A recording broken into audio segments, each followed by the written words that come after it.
दोस्तों, आज के इस वीडियो में हम बात करने वाले हैं कि समुद्र में रहने वाली इतनी खतरनाक शार्क आखिर डॉल्फिन से क्यों इतनी डरती है।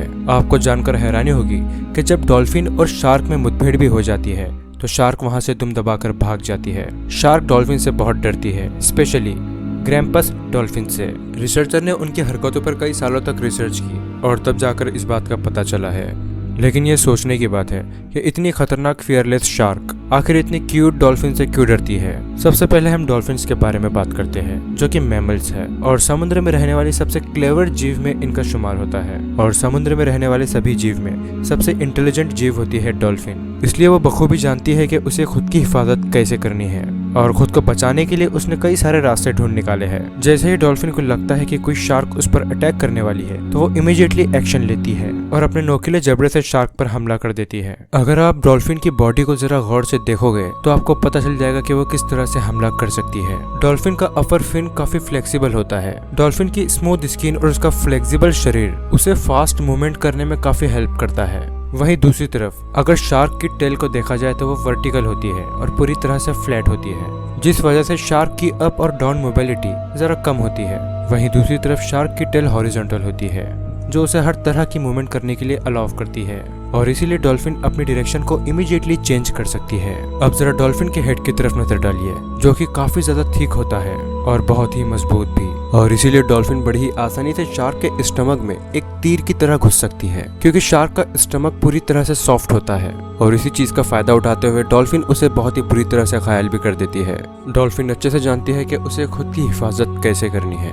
एक और चीज है जो डॉल्फिन और शार्क को अलग करती है, वो ये कि शार्क हमेशा अकेली घूमती है और वो शिकार भी अकेला करना ही पसंद करती है। वहीं दूसरी तरफ डॉल्फिन हमेशा ग्रुप में रहती है और यहाँ तक कि वो शिकार भी ग्रुप में ही करती है। इसलिए डॉल्फिन को उसके ग्रुप का भी काफी सपोर्ट रहता है और अगर कोई उन पर हमला करने की कोशिश भी करता है तो ये सारी की सारी उससे भिड़ जाती है।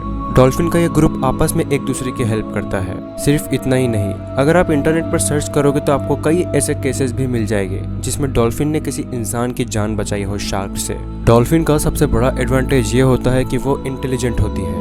वो अपनी एको लोकेशन का इस्तेमाल करके डायरेक्शन को बहुत ही आसानी से समझ सकती है और पानी में बहुत ही तेज रफ्तार से तैर सकती है। इसकी रफ्तार इतनी तेज होती है कि ये पानी के ऊपर 20 फीट तक छलांग मार सकती है और इस तरह का कारनामा एक शार्क कभी नहीं कर सकती, क्योंकि किसी भी मछली की ताकत उसकी टेल में होती है और शार्क की टेल वर्टिकल होती है, जो कि फ्रीली मूवमेंट करने के लिए काफी नहीं होती। और इसी वजह से शार्क पानी में तैर तो सकती है, लेकिन ऊपर से नीचे या नीचे से ऊपर वो फास्ट नहीं जा सकती। आपको एक बात बता दूं कि डॉल्फिन और किलर व्हेल एक ही स्पेसीज से बिलोंग करते हैं, जिस वजह से अगर डॉल्फिन पर किसी भी तरह की कोई मुसीबत आती है तो किलर व्हेल उसका खुलकर सपोर्ट करती है और इसीलिए शार्क के पास भागने के अलावा कोई दूसरा चारा नहीं बचता।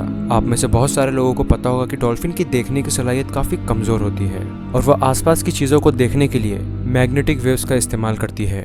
ये वेव सामने किसी भी ऑब्जेक्ट से टकराकर दोबारा से डॉल्फिन की तरफ आती है और डॉल्फिन उस ऑब्जेक्ट की दूरी और उसकी साइज का अंदाजा लगा लेती है और इस प्रोसेस को इकोलोकेशन प्रोसेस कहा जाता है। भले ही डॉल्फिन का आकार शार्क के मुकाबले में कम हो, लेकिन इसकी रफ्तार और इसकी होशियारी उससे कई ज्यादा है और यही वजह है कि शार्क आज भी डॉल्फिन से काफी ज्यादा डरती है। दोस्तों, आज के लिए बस इतना ही। फिर से मिलेंगे अगले वीडियो में।